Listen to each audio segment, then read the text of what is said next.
Welcome back to the Gruber Morning Show. I'm Pete Gruber, I'm Mark Schaffner. Good morning and welcome. and we have a special guest with us today from the other side of the world, Rafael de Mestre. And are you there, Rafael? Yes, hello. Okay. Um, so the reason that Rafael is on our show is, well, a number of reasons. His car is here, and his Tesla Roadster was the first Tesla Roadster that circumnavigated the globe. No one's done it since then. And I thought this might be a good segue where we can introduce Raphael and have him begin to talk about this trip around the world and what it's all about. Yes, hi. Thank you for supporting me and for helping the Roadster getting back on track. 2012, I was a little bit upset about all people saying that this is a toy that has no future. Electric cars are just a concept which is not working. No range, no charging speed, everything we know. They said that even my mother and people which were very near me were just saying, no, you're crazy. You're in your midlife crisis, buying a car or whatever. And say, no, this is a solution. It's so obvious. It was so obvious for me. Mm-hmm. And then I said, okay, I will just you can talk a lot. I grown up in Germany. Germans are talking and talking and talking, and I'm more someone who doesn't like to talk, just to show, to act. And I just said, how can I impress the people that they believe? Then I said, well, I will make a long trip. And then they said, yeah, you can make a long trip, maybe from Frankfurt to Munich. And say, no, that's not long, real long. Yeah, maybe you can go to Norway. And said, no, even to Bucharest. Bucharest? No, this is a little bit too far. I said, no, Bucharest is just halfway or part of the way, the whole world. And they say, no, this is impossible. And I felt a little bit like impossible. I thought, yeah, I know this story about 80 days of Phileas Fogg. He also said that it's possible to make in 80 days. And people said it's impossible and started to bet. And then I said, okay, let's bet. Mm-hmm. I can make it in 80 days. I said, no, maybe it's possible. So then they were not so, but most of the people were saying, no, it's not possible. And I'm not betting or whatever excuse. Yeah. And then I said, okay, I will go around the world and I will show you this is possible to go around the world. Where do you charge? You will not charge. Exactly. You will die. Yes. Yeah. Yes. In the desert Gobi.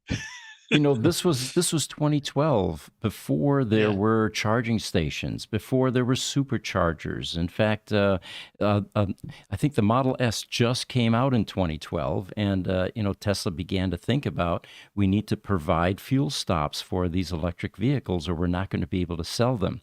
So I think the reluctance that you encountered in Germany was probably valid, because it would have been difficult to charge, which is probably something else that everyone is curious about. How did you continue to charge your Tesla Roadster as you were driving it around? My argument was very simple. Wherever there is light burning, there you can charge your car.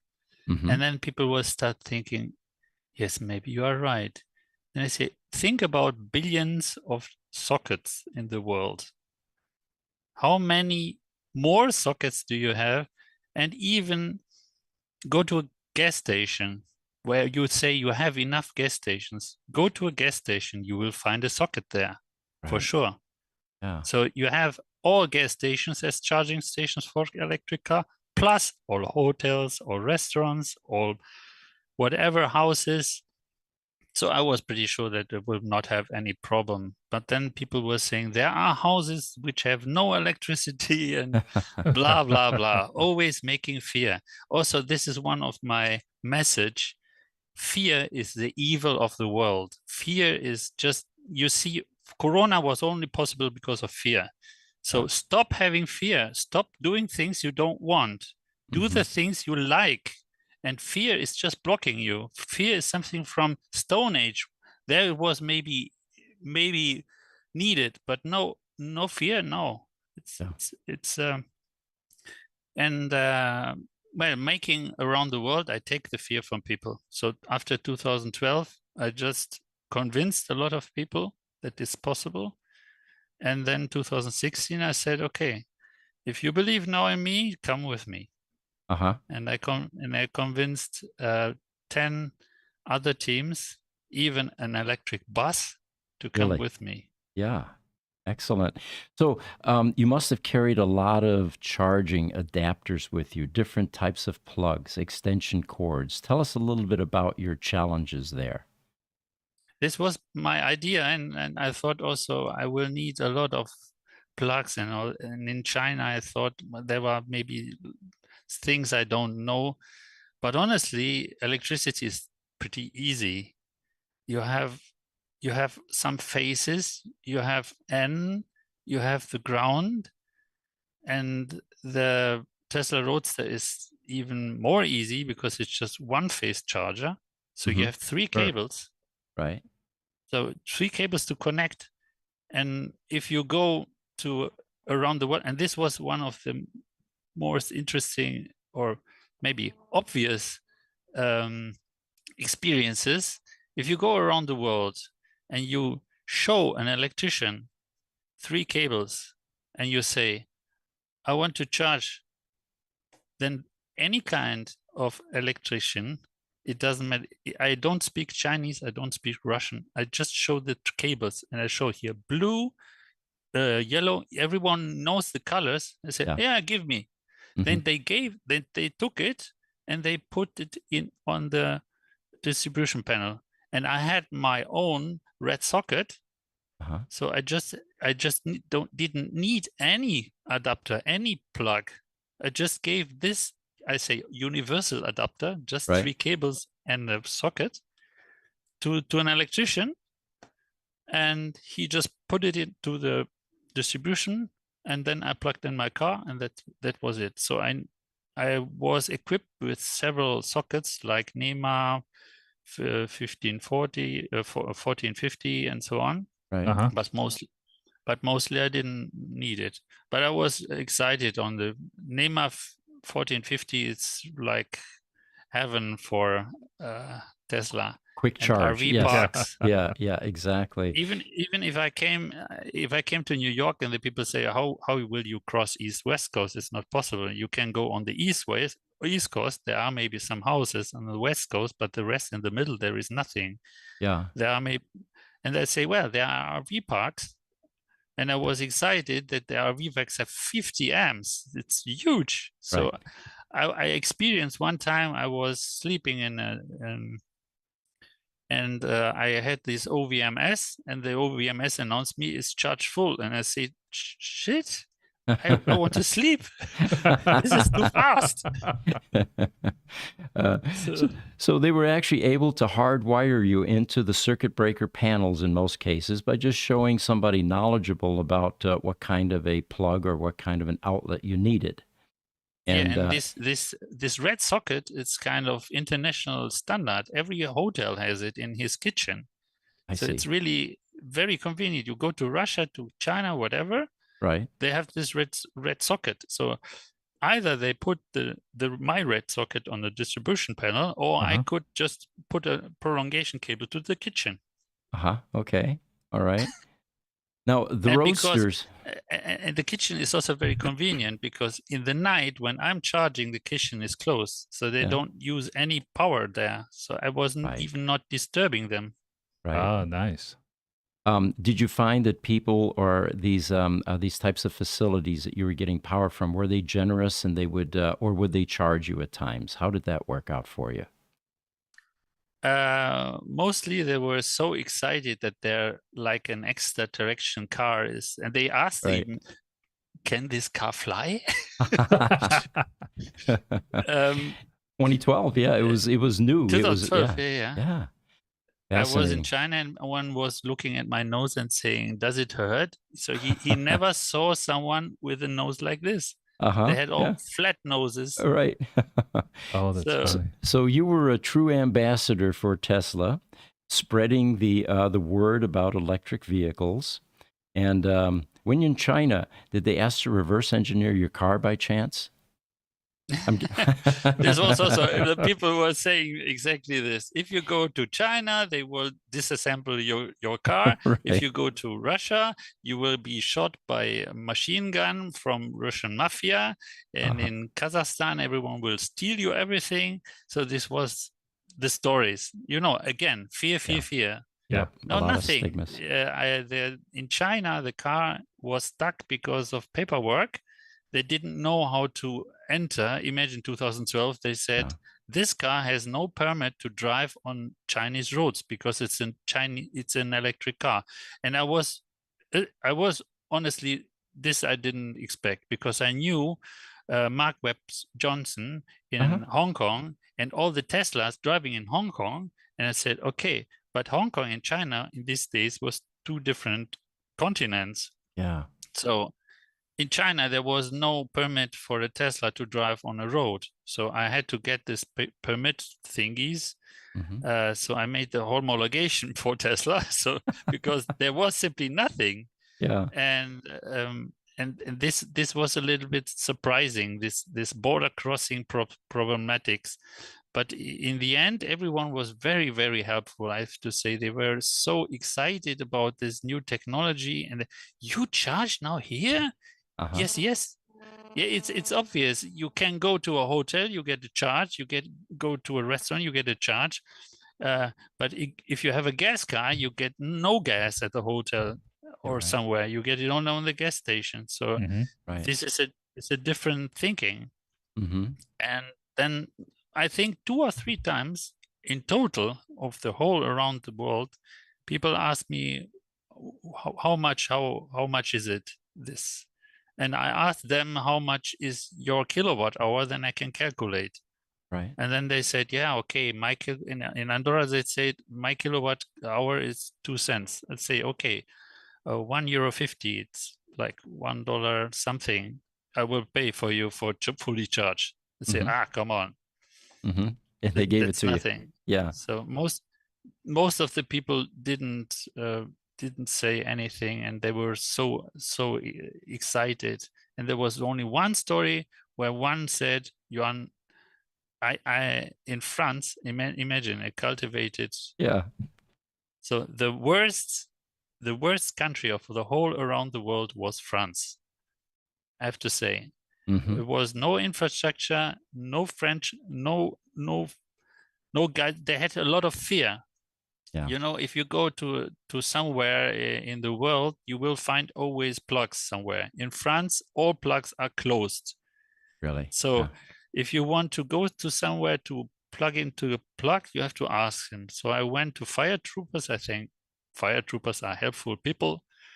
And I asked someone and see, what do you want to plug? Okay. And I found the red sockets. Yeah, just plug in. Let I show you. I plug in and look, it's charging. Okay. I will ask to my boss. And he went to the boss, and really first time in my life and ever this happened, that the boss said, plug off. I don't want you to charge here.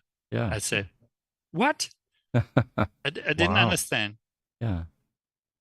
It was amazing. Yeah. You go around the world, have some expectations of what could break. Maybe you will get a flat tire, or your battery will overheat, or whatever the people are saying. No, nothing. It's totally different things which happen. So was there a time when you were driving this Roadster around that you got range anxiety because you were starting to get low on fuel, low on charge, and no options available? Tell us about that. Well, I never had a range anxiety, I have to say. Even in the desert Gobi, I always was thinking, yeah, well, I will continue, and there will be somewhere a plug. And in Kazakhstan, for instance, I was just following the cables. And you have the street, and on the side, there are the cables, the high voltage cables. Yeah, the power lines. The power lines. Yeah. You follow the power line, and the power line someday goes down, and that there is a house, and where there is a house, then you can charge. So I was just looking, where is the next house? Okay, there is a house. Where a power line always ends to a building. Yeah. So just follow the power line. And because there are also gas cars, and gas cars doesn't have an limitless range. A gas car has also a limit of range. If you ever drove a Porsche 250 in Germany, you will experience a range of 200 kilometers. Then the gas is over. Right. So Right. no one is telling about this, but this is reality. So there are charge stations, I forgot the name, gas stations. Right. Every 200, 300 kilometers, you find a gas station, even in the Desert Gobi, because there are trucks. There are a lot of, and what you even find more, what is very interesting is, well, the infrastructure is normally built on the demand of the people. And the biggest demand of the people on Kazakhstan roads are flat tires. So you have tire repair shops every 50 kilometers. Right. And what does a tire repair shop have? Huge machines, electric machines to put the tires on. So they have always huge power lines, Right. 30 amperes, 50 amps. So I was very easy just plugging in and starting to talk with the people. The people invited me to lunch. And after lunch, you're fully charged. So after talking, blah, blah, blah, I was talking 5 hours sometimes with people and asking me people, why. And Yeah. So the Tesla Roadsters are notorious for long charge times when you don't have the amperage. You know, obviously 30 to 50 amps is going to get you to the point where you're back on the road after chatting for a couple, 3, 4 hours or so. Those times that you had to charge and you didn't have the amperage available, what was the longest time that you remember that you had to wait for the Roadster to charge before you could drive it again? You will be surprised. I never waited. Really? Okay. Wow. Well, here in the U.S., we have 120 volts, and to charge a Roadster at 120, 15 amps is about 30 hours plus. So you must have found a lot of 240 or 208 or 230 volt type connections that would speed things up. Yeah, the trick is hotels. Hotels, every hotel, yeah. Every hotel, and then the people say, in the Desert Gobi you will run out of, and then you will have no.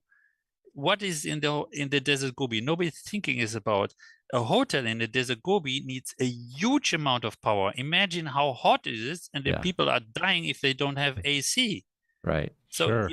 every room has 2 AC. So you have. I found a hotel which had 40,000 amp fuse. Really? And I said, what? Wow. So there is the hotels. So and also what the message I want to transport is, if you travel with a gas car, you sleep at a hotel. So it's no change. You go with your gas car to the same places. The only thing is that when you put your car, you plug in. And if you charge your Tesla Roadster, I charged sometimes 10 hours, sometimes 12 hours. This was the most, but I was sleeping. So if you drive this much, you are tired. So I was sleeping 8, 9 hours. Then I was taking breakfast, and you always start to talk with people. And then you mostly I was looking at my OVMS and say, I have to go. Sorry, I have to go now. I cannot not continue, because it was also a race. There was another one who wanted to be the first one. It was kind of Mitsubishi IMIF, and I said, no, cannot be that the Mitsubishi IMIF will be first production car going around the world. I have to overtake him. Right. So for our viewers, I wanted to clarify one thing. The OVMS feature that Rafael is talking about is Open Vehicle Management System. And in a Roadster, it's an aftermarket add-on that you can restore connection to the Roadster. The Roadsters originally had the ability to remote in for the service centers, and that was a 2G network, which is now dead and defunct. So Mark Webb Johnson, who Rafael also mentioned, his team developed a add-on aftermarket OVMS system for the Roadster. And a lot of people are adding that to their Tesla Roadsters. What this will now tell you is through your cell phone what the car is experiencing, how much charge it's receiving, when it's done charging, and a whole host of parameters that are so you can communicate with your car through the cell phone. So you found it that to be quite valuable, then, Rafael, with your Roadster. Yes, super valuable. Having always sleeping with my smartphone and having this on loud. So in case, for instance, if there was a power outage or something, it may beep, and then you you don't lose time. Time was very precious for me. I had to overtake these guys, which started 3 months before me with a very slow car, this Mitsubishi i-MiEV, and I calculated that with my range of up to 400 kilometers, I could drive slow motion. In Kazakhstan, you even could not drive fast. So this was the advantage. So I did 400 kilometers, and Tesla said the range is 320. So it was other times where Tesla underestimated the range of their own cars.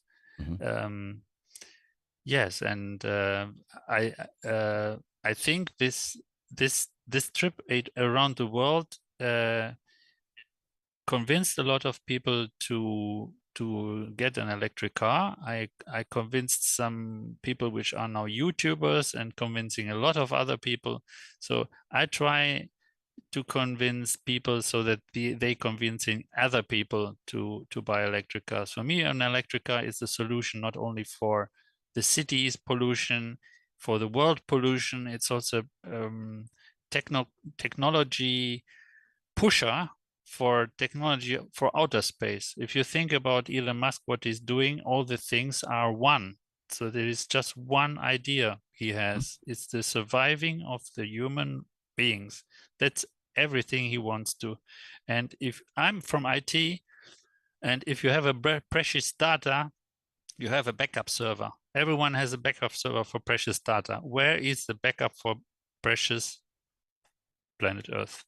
Yes. Yeah. There is none. So, you're absolutely right. You know, you're a very well-known individual in the Tesla community. When you first came to us, we had a dead battery in that Roadster. And if you can tell us a little bit about that in a moment here. But so anyway, Rafael sent the car to us, and we don't make the Tesla replacement battery, the main battery pack. Tesla does, and they install it at their service centers. And normally there's a very long wait time. We're talking about 8 months, sometimes a couple of years. But as soon as we mentioned Rafael's name, they fast-tracked a replacement battery for him, and within 2 months, we had a battery for your car. So you now have another 80 kW battery pack to continue your adventures. So the other question I have for you is, this appears to have been a race the first time around. Tell us a little bit about that. You were actually racing against other cars, trying to meet a goal? Yes. The idea was, well, first of all, I had this idea to go around the world. And then my lawyer contacted me and said, look, there are two which are already doing your idea. And then I just hold on for 1 second. And I said, well, that's not bad. That's good. That's even better for an electric car convincing project to make it more exciting. One guy is going around the world with an electric car, boring. No one is interested. But France is sending a team, and Spain is the other one. France and Spain are not so good friends. And we are competing. Who is the fastest one? This is something which is much more interesting. And I got also the feeling when I had problems, France people were posting Vive la France.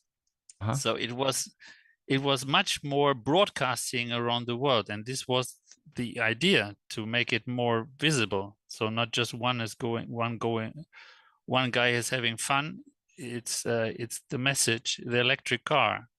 And if we have this Mitsubishi i-MiEV and the Tesla, then we have some fans of these ones, the other fans from the other ones. And then this competition is making excitement, and excitement is convincing. No one is going to to a football stadium or a baseball stadium to see the green grass, because it's so healthy to be outside. And to this, no one would convince. This is the thrill, the excitement, and I want to convince people with thrill and excitement, because I want to get the masses. I don't want to get the intellectual guys, which are always very nice to the nature and have to vegan or whatever, doing nice things.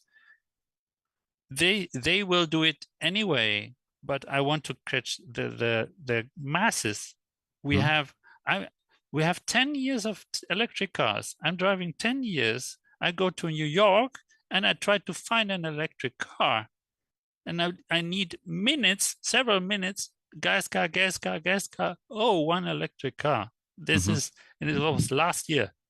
So we are far away from being electrified, the whole world. We have to convince the masses, the guys, to say, look, you are not doing good for the world. This is not first priority. Your first priority, you have fun. Take an electric car and have more fun than you have now. And then they change. So I'm curious, you mentioned that you grew up in Germany, right, Rafael? What part of Germany? Cologne, Düsseldorf part. Oh, Köln. Yeah. Okay. Yeah. Köln. Yeah, that's how we pronounce it.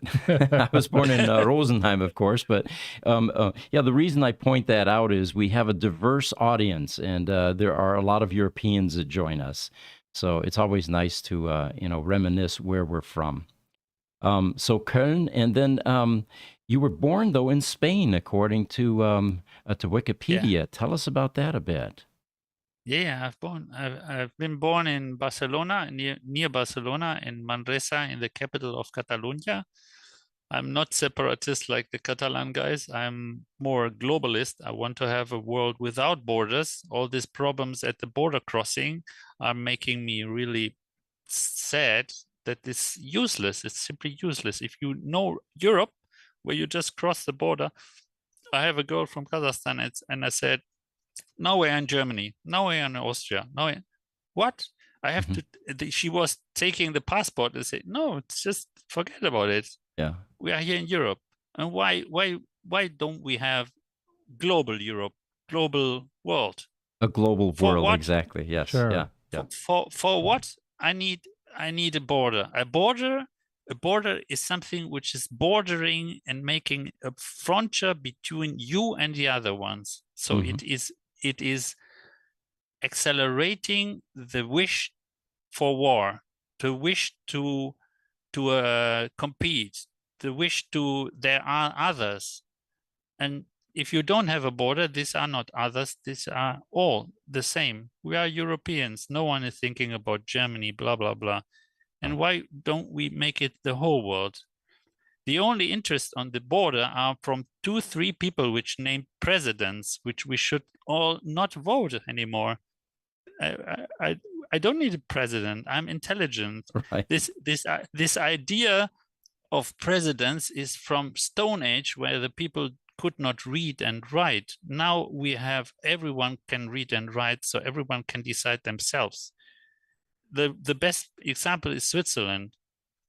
The political system in Switzerland, the Swiss guys, the Swiss political guys are consultants. They are showing, this is the solution, please vote for this. I want to have this. And the guys, the Swiss guys, they vote and they say, yes, I want to have military. I want to have more tax.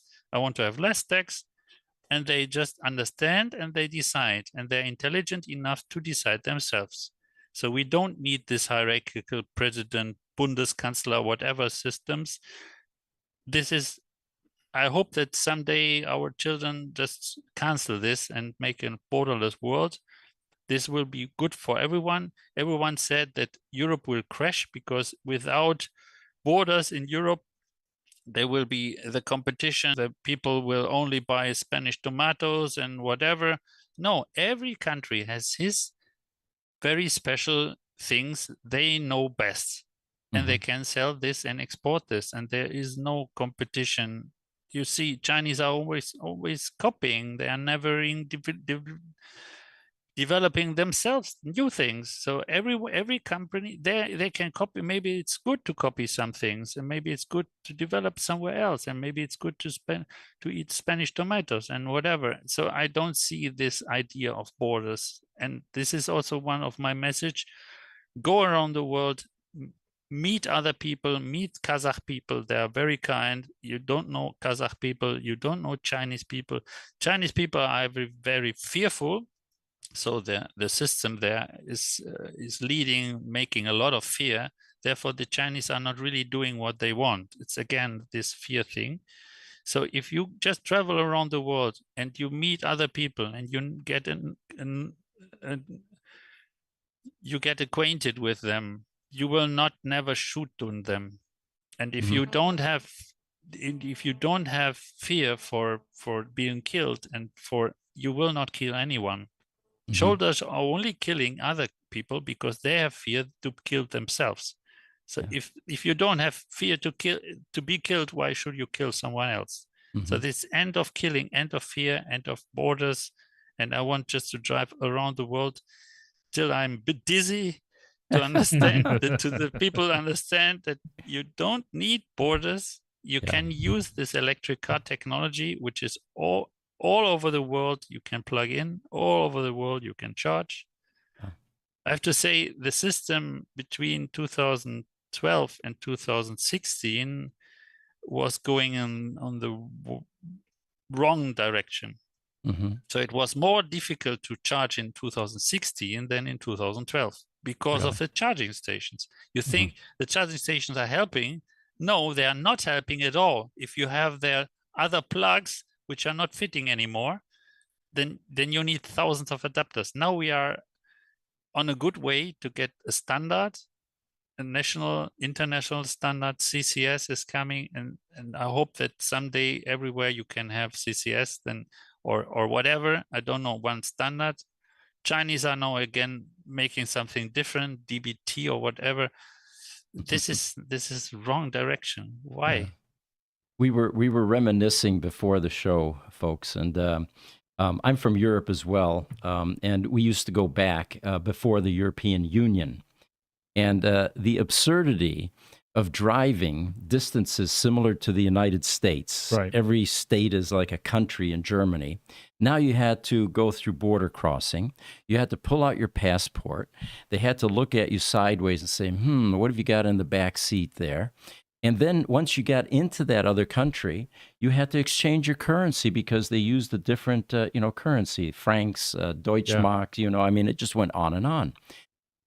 The best thing for Europe was the European Union, and it begins to get us closer to stopping to think that these imaginary boundaries have any validity whatsoever. We're all human beings on this planet, and if we take this global perspective that Rafael is talking about, then a lot of these fears, the paranoia that you're talking about, and of course wars will eventually end too, because we really don't have any interest in taking something away from someone else. What's the point? Russia, does Russia need more land? They have the largest land mass on the globe, but here they are killing innocent people to get some more property. The absurdity is just staggering.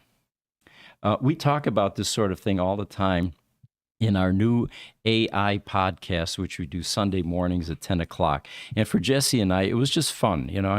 It's our weekend. We're volunteering, but we want to come in and we want to push thinking in a different direction. This Sunday is going to be focused on why are these influential people like Elon Musk and Sam Altman claiming that this is dangerous without really giving us any concrete evidence of where the danger is. We need boundaries. Well, what are the boundaries? It looks to me like AI is exactly what we've been looking for. It finally is going to raise the average intelligence level of the human race. And we know that when we get smarter, we become more accommodating. We become less warlike. Sure. The fears begin to subside, Anyway, I just went on a podium here. This Maybe the danger is because then then you will realize that you don't need any president anymore. So exactly, yes, yeah. they could have fear, yes. So you have some future goals with this around the world thing, and maybe you can tell us a bit about what the future goals are with this Roadster now. So the future goal is not only to show that you can make it with an electric car, so that you can also make it with any kind of transport. So I already started. This is now also history, what we wrote before. The Roadster was defect. It was shipped then from Hamburg to you, but over the ocean with the sailing ship, so emission free. So I showed that you can also, even over water, you can go emission free. And I want to just to push also this idea that maybe in the end also airplanes can go emission free. And it's just a question of how much density you can make the battery, how much energy you can put in on a small space. Then you will be also be able for flying. And the good thing on this, everyone who's saying green, green, green, for me, sustainability means business. If you don't have business behind, the sustainability will simply die for hunger. There are so many pioneers who spent all the money they had, and now you don't know anymore anything about them because they don't have money anymore. So it's not a sustainable thinking. You have to think about how to make money so that you can survive to promote again and again and again. And non-stop means you have to have money. You have to not to die for hunger. So if you think about air transport, the most crucial thing is the competence, the huge amount of airlines, and everyone wants to be cheaper. So imagine you are simply saving kerosene because you are using so you will be able, if you invest more in this technology in the air, to fly even cheaper you can imagine. Maybe for 10 cents or for $1 you can fly because it's costing nothing, just putting big batteries and solar panels, and this could be the future. And I know I was working as IT consultant for a lot of companies, Lufthansa and Airbus, that they are already developing on this because there is the demand of these cheap airlines to have airplanes which are using less kerosene. So the business is even pushing to save oil. So this is a good trend we should support. Very true. And when I'm thinking about the transport from, it was also interesting. The transport from Hamburg to Miami with a normal container ship was more expensive than with a sailing ship because the container ship is using the fuel which is super cheap and super dirty, but it was still more expensive than no fuel. It's so obvious. Right. So how did you find a sailboat or a clipper ship that actually had an empty cargo on the way to the US, and then they were going to load up with what, coffee or something? Yeah. Well, I'm when I started to make this, I wanted to make it 100% emission free from the start. So I started already 2012 to search for emission frees, and then friends said, yeah, sailing ship and so on. And I went to exhibitions searching for this, and I got in contact on one exhibition to the Sail Cargo Association, which was building ships. And I kept in contact with the guy from Brigantes and the guy from Tres Hombres, and there is a third one which is Aventur. And someday I was just talking with one of them who ran out of money. Brigantes needs now 2 or 3 million to be able to continue. So also, if there is an investor, welcome to help here, the Brigantes. he said, well, I'm run out of money. And my friend Cornelius, from Aventur, is just leaving to America. And I say, he's leaving to America? He's normally leaving to South America to pick. Yes, but he has a customer in Miami. I say, Miami? This was exactly where I wanted to go. Mm-hmm. And they just called Cornelius. Cornelius, your ship is going in 2 weeks? Yes, yes. And you are going empty because you're taking, yeah. So I have some cargo for you. And he said, what? It's a car. And say, a car is not fitting into the small ship. And say, it's a Tesla Roadster. It's small. Uh-huh. And then he made some measurements and say, okay, this is fitting. Wow. So, and this Amazing. was a coincidence. So to talk. So it was, it's important to keep in contact with all the people, because now it's a lot of new development in everywhere. So in South America, they're also making now a sailing ship which shall go to direction China. They're also making a sailing ship now in France. They try to make, they see that this is a future where you can make business. Simply, it's $50,000, I think, one ship is using of petrol just for one way. Right. So this Tesla Roadster VIN number 507 actually broke another record, because I believe this is the first EV that has ever crossed the ocean on a unmotorized clipper ship. Is that right? Yeah, exactly. Okay. And I think it was even the only car ever. I never saw a car on a sailing ship. Yeah, interesting. So another record. And then, we really thought hard about this. Here you've got all this emission-free transportation. You went around the world once, then you went across the ocean emission-free, and now it's got to get from Miami to Phoenix. And we're thinking, how can we make this emission-free? And at that time, the Tesla semis were not yet released.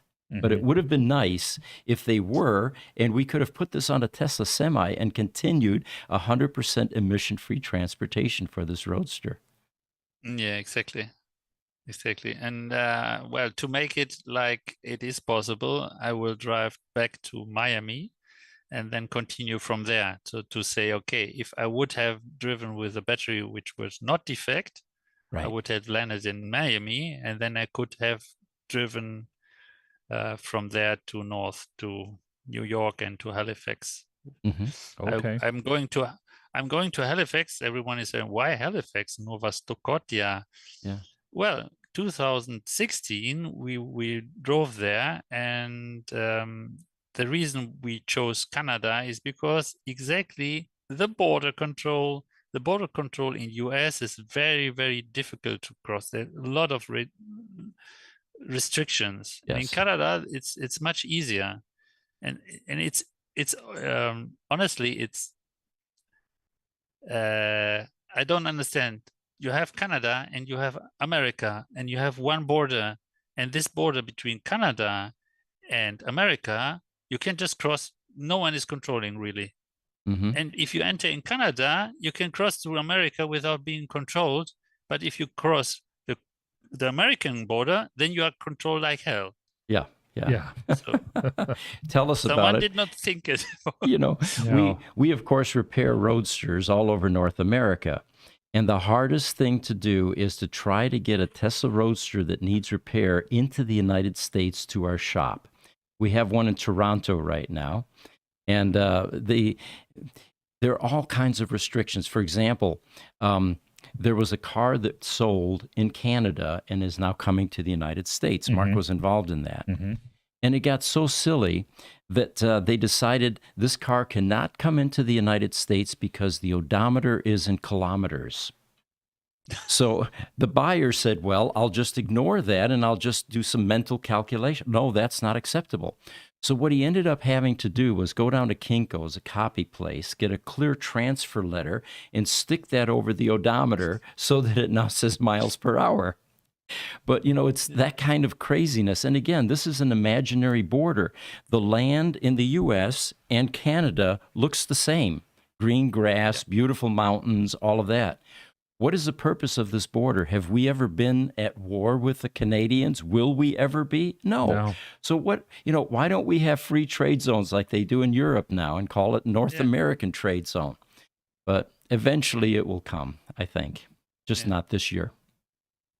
Yeah, well, I went to Halifax because we planted a tree. So we are planting also trees everywhere. We wanted to have 1 tree per country. Mm-hmm. Also, nice anecdote, in Switzerland, we were not allowed to plant a tree. Say, what? Yeah, in why? Switzerland, you are not allowed. Why? The argument is super silly. We have too many trees, they said. Oh my gosh. That 1 out of the billion or so that we have is really going to cause a problem for us. Yeah. Now we are getting back into the bureaucrats and regulations and the silliness of all of that. Mark was saying just before the podcast that in the United States, there are still states where Tesla cannot sell their cars directly to an owner or to an end user. Mm-hmm. And the original reason for that was the car dealers were selling cars that the manufacturers made, the big ones, Ford, GM, all the rest.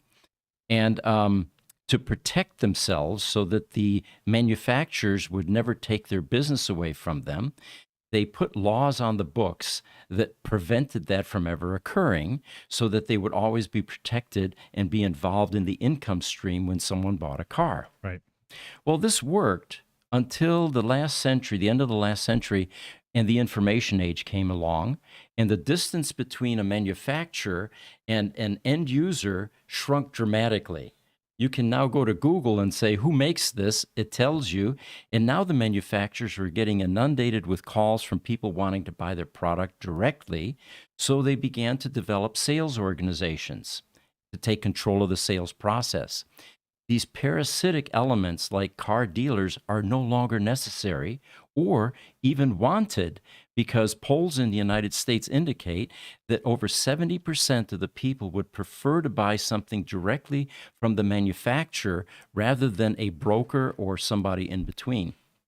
Yeah, and we're speculating now that, okay, if I live in, say, Louisiana, which has a law that was recently upheld against Tesla, then not allowing cars sales except for through a dealership. Okay, well, I'll get on my computer.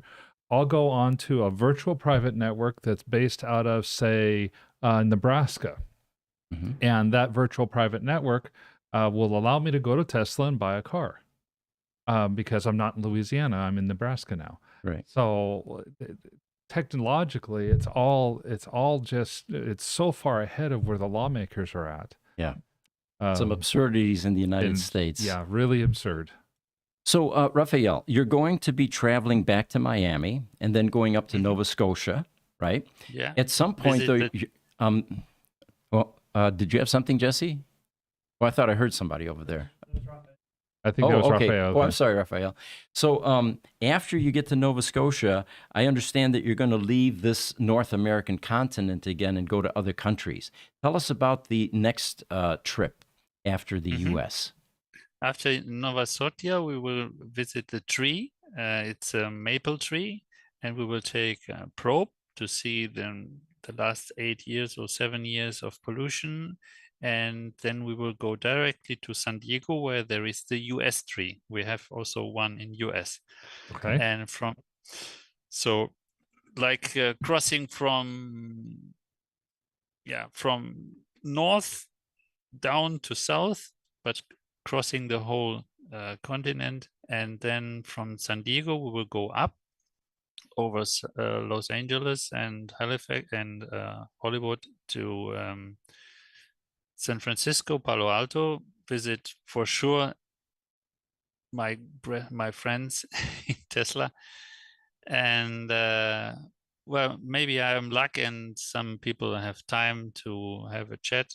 Sometimes I was lucky. So 2012, I got even a surprise party by Josh Blankenship, this former CSO.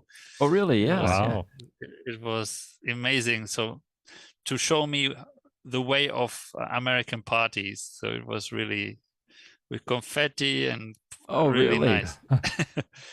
Big signs, welcome Rafael. Yeah. It's Now, was this at Fremont or which Tesla facility was this? yes. Oh, in Fremont, the big one. Okay. Yeah. Yeah, it was nice. Yeah, and from there I will go to Seattle, and there I will visit the first ATE Days team from America who already subscribed, and he already paid the fee to start 2024.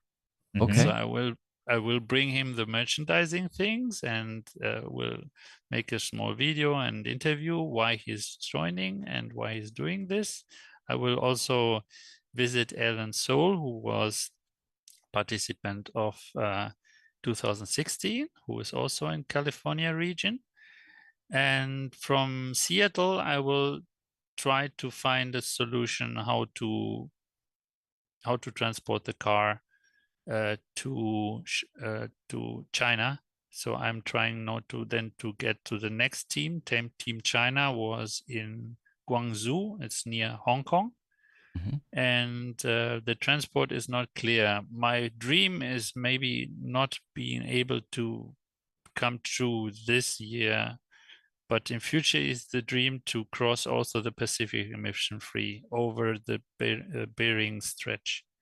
So going all the way up, but this is all military zone and very difficult to get the permit to drive through there. Is it? Yeah. So this is a plan which is also supported by my very good friend Prince Albert from Monaco, who is always helping me in logistics and everything to support this project and to make it visible. And he is a very big friend. And I said, why are you so friend about this? And say, yeah, imagine you are putting solar carport chargers in the middle of the place where there is the biggest oil industry taking oil. So this is a good idea to cross the country with an electric car, which is even normally not crossed by gas cars because there are no charging stations so much, I heard. So this would be my dream someday to come true, but this time I think I will ship the car I don't know, container ship or I will find out the way how to ship it to there.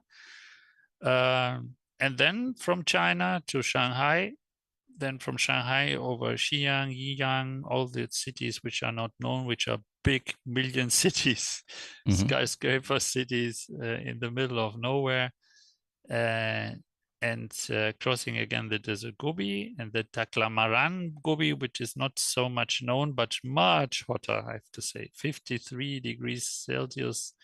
It's pretty hot. It's burning everything. And you have to take care about your tires not to melt. You go to the street and the concrete is sticking. It's really melting. So it's and for our viewers, 53 degrees Celsius is about 128 degrees Fahrenheit. Amazing. Yeah. So, here in Phoenix, we do get hot. We get to about, in Celsius, between 45 and 50 degrees, but that's about the hottest we've ever gotten. Yeah. One time when they actually got to 122, they had to shut down our main airport in Arizona, Sky Harbor, because the instrumentation on the planes would not be able to read anything that high. So we were down for the day. Yeah. Amazing. Yeah, so I will cross there also again in the summertime. In this case, everyone is saying, yeah, you are driving a Roadster, how nice, but on 50 degrees you close. Yes. Honestly, you close. This is too much. If you feel air which is 50 degrees coming to here, it's hotter. It's hotter than a sauna. So it's not like, it's not really, it's burning. It's not, you say, you don't want to breathe this. What we have in the U.S. is we call it wind chill, when it's extremely cold outside and you're on a motorcycle and that air actually feels colder. In this case, it would be wind burn, because I've been on a motorcycle when it's 120 and it feels like a blast furnace and it actually burns your skin. Well, and then in the Roadster, when it's that hot, how often does your Roadster air conditioning cut out because it needs Yeah. to cool the battery? Right. Yeah. Well, the battery is way more important than the occupant in a Tesla Roadster. Yes, you know? that's true. Yeah. By the way, your car Yeah. blows really nice cold air. They recharged it, and I've been enjoying it as I'm test driving because it's about 104 here right now. Yeah. And it blows nice and cold, but it's certainly not going to do that when it's 122 or 128 outside or 53C. So Yeah. if you get it back then to China, the first time you went around the world, did you go through any of those areas on the globe that are now caught up in war? Ukraine, for example. Yes. Okay. I crossed Ukraine. I crossed Russia, and I crossed Ukraine, and even 2016, where the war already begun, I crossed again to show that it's not so dangerous, taking fear. But now it's impossible anymore. And I also don't want to promote that I can cross Russia. So I want just to avoid Russia. And this was the challenge for this time, how to avoid this country, which is covering the whole globe. So how you can avoid this? Right. Okay, you go to south, and then you find countries you also don't like: Iraq, Iran, Syria. And if I do it, okay, it's something different. But if I have a responsibility of 20 teams, of 10 teams, of 20 people, I don't take the risk. So then I have now, as I said, a girlfriend from Kazakhstan, and she said, no, there are other routes which are not known and not wanted by the Russian, and also not wanted by other political institutions. It's the connection between China and Europe without any Russia, and this is possible, and I will show it. This is also kind of nice message that you don't need Russia. You can make only Kazakhstan. And if you cross Kazakhstan until the end of Kazakhstan, you're almost on the finish of Russia. So Kazakhstan is also huge. And from there you cross the Caspian Sea, and there is a ferry which is which is very often. So they have a lot of communication between Azerbaijan and Kazakhstan. And after being in Kazakhstan, in Azerbaijan, which is also an unknown country, but it's a rich country, I can go to Georgia, and then I'm already in Turkey. So, and from Turkey to Europe, it's just nothing. So this is the way we will now do the route from Turkey. I will then go to Bulgaria. Then I'm already in Romania, where I have my IT company. And from there, I will just cross Europe, but a little bit going up and down and up and down and up and down to meet as many people and as many countries as possible. I see. Okay. And then the final resting place for Roadster number 507, where will that be? Well, I will finish the official Around the World tour in Hamburg, where it started, but I will continue because I'm planning to make the whole route of 2024, and this doesn't finish in Hamburg. It finished in Barcelona, and it goes even more south. So the idea is then in October, November, to go south to Barcelona, to visit my friends, to visit an exhibition, which is there always in October, and then going more south to visit even Africa, to Morocco, and to go to Casablanca, where 2024 the cars will be shipped to Miami. This is the idea. Well, Rafael, you are an amazing visionary. It is a pleasure to have you on our show. What would you like to leave us and our audience with? Well, as I already said, go and visit other cultures. Try the electric car fun it gives, the amazing, relaxing traveling. People are always saying, you will be tired, so many kilometers. No, with the gas car, yes, the gas car is vibrating. When I went from Germany to Spain, I had to sleep a lot because I was just dead.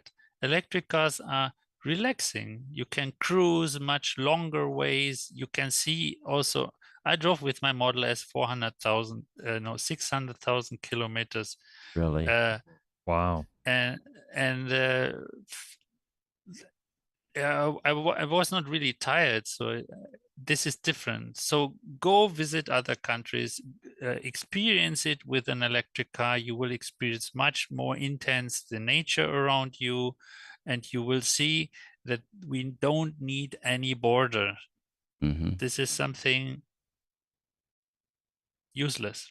It's silly, Yes. yes. Now, for those of you watching us today and who listen later to the podcast, you can find out more information about Rafael's 2024 trip at 80edays. That's 80edays.com. I read about the 11 teams that you have set up, Rafael, and I think it's going to be a fascinating thing to be able to watch these teams go along. I'm sure that as you're making the trip this next year, we will also have regular updates on our podcast for you. Absolutely. Yeah.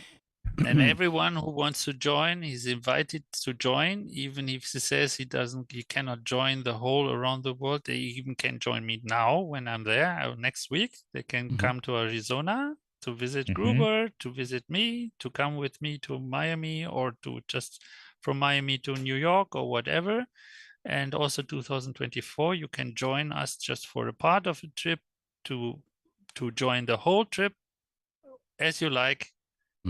Enjoy driving electric and become part of the movement. Well, I am looking forward to meeting you in person finally this weekend. And when are you flying in? Saturday night, you were saying? Yes, Yeah. I will land in the evening somewhere. Okay. All right. Well, let's stay in touch then, and we can arrange something. And then, the team is really looking forward to meeting the person behind the car Monday. They've been working on your car now for months, actually. But yeah. Do we have any final questions or anything that need to be asked? I don't think I do myself. There's a couple of comments here on our board that have come up. Suns18600 said hi to us on Instagram. Lightning Rod, one of our regular contributors, has chimed in, said, I voted for the Magic 8 Ball. The standard is such a big deal. I believe Mr. Putin is fueled by climate change. They've been preparing for over 3 decades, building giant armored ships with city-sized nuclear reactors. They're good for floating a new world order, possibly even in the Arctic. That's a possibility. There's a lot of weirdness going on up in Russia right now. Instagram Patty 22 asks, which model is that we're talking about? This was a Tesla Roadster 2010, right, Rafael? 2011, the 2.5. 2011. Oh, the 2.5. Okay. And it is a it is a twilight blue, which is a darker blue. And if you go to our YouTube channel or to our website, you can see that both in the gallery section or in this podcast. We'll have some pictures as well. And then YouTube, Melt Miyamoto says, how was the language barrier managed? Yes, there's a question, final question for you. Good question. Yeah. Very good question. I don't speak Chinese. I don't speak Russian. Now I know 220 volt because this was something you always were hearing. It means 220 volt. So they were always asking, can I charge on 220 volt? And I always say, yes, very welcome. And where the communication was, I think, like the people in the Stone Age were communicating, where there was no language, just with hands and feet and painting. In Kazakhstan, it was very easy because it was very dusty. But the car was always full of dust. So you could paint on the dust and paint. You want to make this and this and this and charge, and it show that you show the wires, charge, and then they say what? You could see also on the faces, just reading faces, reading how the body language was, and you understood. I'm reminding one discussion. I have to say, I was 3 hours in China, in a little town.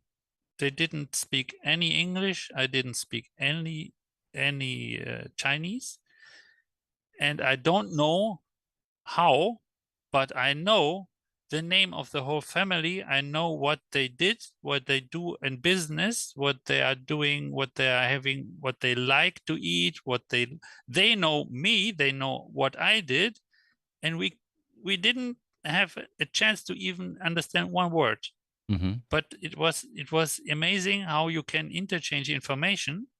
No Google Translate at this times, no nothing, just hands and feet, and it was possible on 3 hours to interchange the stories of the lifetimes. I knew the one was actor acting in a theater, and he had 2 children, and they liked to drink horse milk, and they Yeah. it was interesting. So you were able to communicate even without knowing the language. But you know what? I suspect that someone like you, born in Spain, lived in Germany, and has a business in Romania, you're probably multilingual. How many languages do you speak? Well, I'm saying if I'm speak something, I'm speaking like English, or hablo como español, or ich spreche wie Deutsch. Yeah. Very fluent. These are the 3 languages I speak, but I understand much more. So if you're speaking, let's say Netherlands or French or Italian or Romanian, I understand it because I just combine in my brain what could be this, and I can answer then in English, Spanish, or German. Yeah. So this is something you learn if you learn a lot of cultures. Even you don't speak the languages, there are some structures inside which are similar, so you understand. And there is one structure it's totally different. It's the Chinese way of thinking, Yes. of making words. So Yeah, this is nothing we are thinking of. There are no letters. There one story. I asked them, what is this sign here? What is the meaning of this? And then they said, I don't know. And I say, why? You have to know this. And this is exactly typical China. In Germany, an A is an A. Yes. Yeah. And it's always an A. And in China, you have a sign, and they say, what is this sign? And say, depends. It's a it depends. Yeah. And then he explained me, well, it could be grandma. And I say, okay. Then I think maybe then it's something similar. But if you put it in a front, in the top of a door, then it's for sure toilet. Yeah. Yeah. And it's what? Yeah. Yeah. You know, I tell this story all the time. When I first came to the United States, I was amazed that they had what are called spelling tests. And the reason that it's difficult and you can't pass all the spelling tests is because they have so many different ways of pronouncing words, and sometimes consonants are silent, like knife is kniffe. There's a K in there, which you don't hear. So I would tell them, I would say, in Germany, we don't have this, because when you say the word, you say every single vowel and every single consonant, except if it's umlaut. So there are no spelling tests in Germany. It's pointless, you know, by the time they've said the word. Yeah, language is an interesting thing. But in the end, these are all human beings, and it doesn't matter if they're speaking a language, which language. The language is also very interesting because it's reflecting the culture. Yeah. So the German language is very strict and doesn't allow any kind of errors. So if you just make a slightly error in a German, then you say, you're not from here. Yeah. It has to be precise. Yes, precision is very important. In Spanish, it's different. If you're South American, North American, you have a lot of different kind of pronunciations and even words. And you say, okay, this is Spanish. But there is only one correct German. There are always, and if you hear how you pronounce, you have to have the feeling of a German to pronounce it correct. So if you're Spanish, you will never be able to pronounce it correct. To be German, you have to have a military feeling in your body to speak it correctly. Then you have already tack, tack, tack.